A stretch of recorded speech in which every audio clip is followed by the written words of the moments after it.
Mwiriweho neza nshuti bakunzi mwese mudukurikira aho muherereye hose ku isi mukunda ibiganiro byacu bya radio na televiziyo Inoka Kivu News.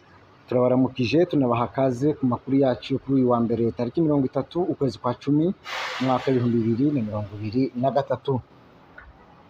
Amakuru yacu yo kuri uyu mugoroba ari bwibande mu gihugu cya Repubulika Iharanira Demokarasi ya Kongo. Turava muri Kongo tuje mu mahanga, tuje mu gihugu cya Israeli mu ntambara kigizemo iminsi kigwana na Palestine. Hanyuma rero turaza no gusoreza kubivugwa ku makuru y'imikino muri shampiyona y'Ubwongereza. Reka amakuru yacu tuyahere muri Repubulika Iharanira Demokarasi ya Kongo.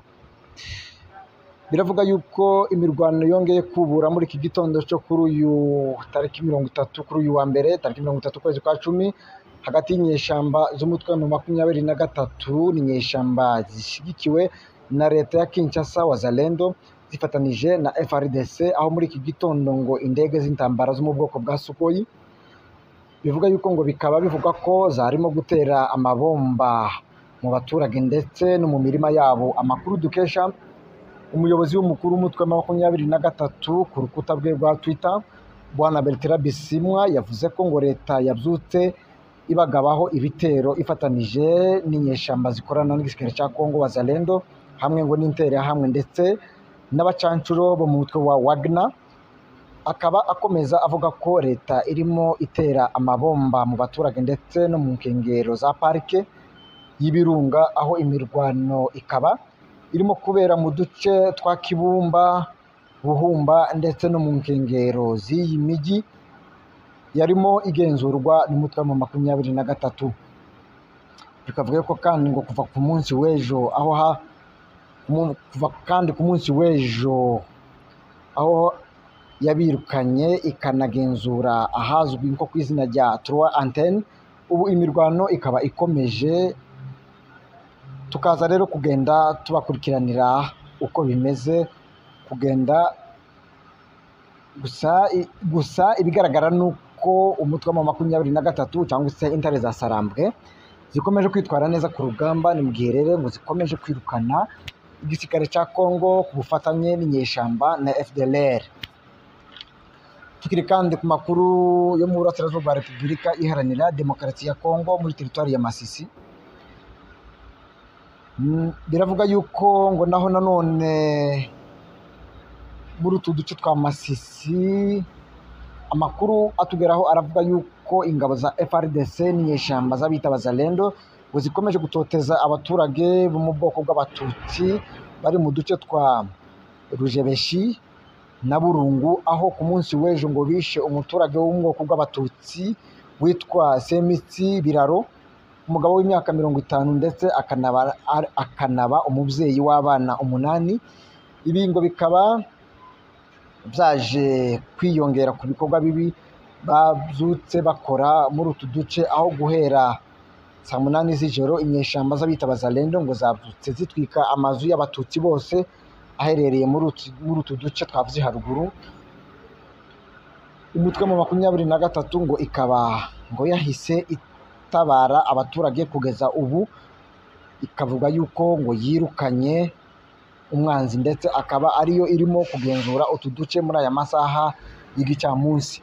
Ni mu gihe rero umutwe wa 23 ukomeje kurengera inyungu z'abaturage cyane cyane ngo bavuga ururimi rw'Ikinyarwanda, kuko bakomeje gutotezwa bakicwa ndetse bagatwikirwa n'amazu n'izi nyeshamba ku bufatanye bwa FRDC ndetse n'intera hamwe. Tuve mu burasirazuba bwa Repubulika Iharanira Demokarasi ya Kongo tunyarukire ku mugwa mukuru wa Kongo Kinshasa. Amakuru aturuka mu biro by'umukuru w'igihugu muri department ishinzwe gusubiza mu buzima busanzwe abarwanyi bakorera mu mitwe irwanya leta ya Kinshasa, Bwana Chibangu Serge akanaba umwe mu bahagararira leta mu biganiro bya Nairobi, yavuze ko leta ititeguye kuganira n'umutwe wa 23 mu gihe ngo izaba igikorana n'igihugu cy'u Rwanda, kuko abyemeza ko inkunga yose w'uyu mutwe uyihabwa n'igihugu cy'u Rwanda. Ngo mu gihe baba batarahinduka nta biganiro bizaba bizigera bibaho, ahubwo ngo bazakomeza intambara. Ibi kandi ngo bikaba bikomeza gusubiza inyuma amahoro yo mu burasirazuba bwa Repubulika Iharanira Demokarasi ya Kongo ndetse no mu karere. Tukiri kandi kuri aya makuru, biravuga yuko perezida wa Kongo Felix Tshisekedi we ngo akaba yavuze ko aho kubaka ibiraro bibahuza n'igihugu cy'u Rwanda, ngo ahubwo ko azubaka urukuta rwo gutandukanya Repubulika ya Kongo n'igihugu cy'u Rwanda, ngo kubera ko inyungu z'abaturage be, ngo kubera kurengera inyungu z'abaturage be, ariko akaba yirengagije inyungu z'abakongomani bavuga ikinyarwanda bakomeje kurengana ndetse no guhohoterwa impande zose urebye muri Repubulika Iharanira Demokarasi ya Kongo. Reka tuve muri Repubulika Iharanira Demokarasi ya Kongo tujye mu mahanga, tunyarukire mu gihugu cya Israel. Amakuru agera ku kinyamakuru cyacu biravuga yuko Minisitiri w'Intebe wa Israel Bwana Benjamin Netanyahu, biravuga yuko ngo yasuye ingabo ze ku rugamba aho zirimo kurwana mu gace ka Gaza. Akaba yashimiye ubutwari bw'abasore be ndetse anababwira ko ngo bazengurutswe n'inyanja y'urukundo rw'abanyayisiraheli, batandukanye n'ubutwari bwabo ndetse n'uburyo bakomeje kwitwara ku murongo w'urugamba. Akaba yababwiye ko bagomba kwikura mu gasuzuguro k'umwanzi ndetse bakanamuha isomo rimukwiriye ku buryo atazongera gutekereza gukora ibikorwa bigayitse nk'ibyo yakoze byo kwica abantu, abandi basaga 200 bagashimutwa barimo abana ndetse n'abakuze. Uyu mugabo kandi bakongeraho no gutera ibisasu mu mujyi, bakongera no gutera ibisasu mu mujyi hagati. Akaba yavuze ko agasuzuguro kagomba gucika kandi ko yiyamye amahanga gukomeza kubotsa igitutu cyo guhagarika imirwano, ibyo bita ko ari ukumukura ku mubyimba, kandi ko nta gihugu kitagira reaction ku bikorwa bibi byabayeho. Benjamin Netanyahu yavuze yuko ngo amahanga akomeje kumwotsa igitutu ngo yuko yahagarika intambara muri Palestine, ariko rero akavuga ko ngo yaba ari ukumukora ku mubyimba. Ni mu gihe rero bakiri mu kababaro k'abantu bishwe, abandi bagera kuri 200 barimo abana, abasaza n'abakecuru bagashimutwa.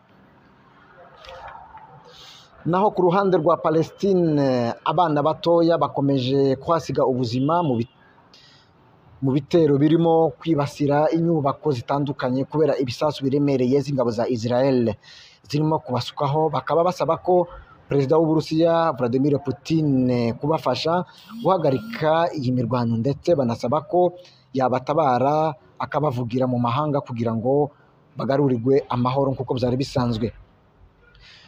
Ni mu gihe rero igihugu cya Palestine gikomeje kotswa igitutu n'ibitero urufaya rw'ibisasu n'amabomba ku ngabo za Israel zikomeje kugaba muri Palestine. Abana n'abakecuru bakaba bakomeje kugirwaho ingaruka cyane muri ibi bisasu biva mu gihugu cya Israel. Tubibutse ko kandi hirya no hino mu gihugu bitandukanye bakomeje kwigaragambya basaba ko imirwano yahagarara, ndetse ko igihugu cya Qatar kikaba kigeze kure mu biganiro n'igihugu cya Israel by'amahoro birebera hamwe uburyo bwo kubaka no kugarura amahoro, dore ko umukuru wa Hamas bivuga ko ngo yaba yarahungiye mu gihugu cya Qatar.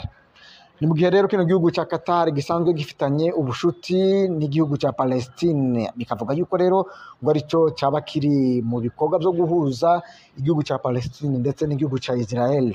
Ni mu gihe rero abanyesiraheli bakomeje kugaba ibitero ku gihugu cya Palestine, bivuga yuko ngo bari kwihimutura cyangwa se ngo bari kwihanira by'intangarugero ibitero by'abanyapalestine byagabwe mu gihugu cya Israel mu minsi yashize bigahitana abantu benshi.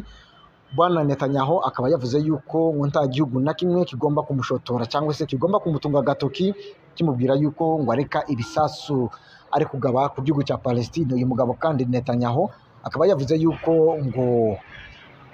yavuze ko akomeje gushimira ingabo za Israel zikomeje kwitwara neza ku rugamba, akaba yabanasuye ingabo ziri ku murongo w'urugamba, akanabwira yuko ngo bakomeye kandi ngo bazengurutswe n'urukundo n'amasengesho y'abanyisiraheli. Reka tuve kuri aya makuru ya Israel na Palestine dusoreze mu makuru y'imikino yabaye muri weekend ku munsi w'ejo ku cyumweru ndetse no ku wa gatandatu, aho tugiye rero mu makuru y'imikino ku bakunzi bacu ba siporo cyane cyane muri shampiyona y'Ubwongereza. Ku munsi w'ejo wabaye ku cyumweru, ekipe ya Manchester City yatsinze Manchester United ibitego 3-0. Ni mu gihe rero Manchester City yatsindiye Manchester United ku kibuga cyayo Old Trafford ikabatsinda ibitego 3-0. Naho mu makipe amwe yabaye kwa gatandatu menshi cyane, twavugaho nka Chelsea yatsindiwe iwabo ibitego 2 itsinzwe na Brentford. Uyu mukino kandi ukaba wavugishije benshi cyane mu gihe Chelsea yari heruka kunganya n'umugwi wa Arsenal 2-2, ariko rero ikaza gutungurwa n'uyu mugwi wa Brentford itsinze ibitego 2-0 ku kibuga cyayo Stamford Bridge.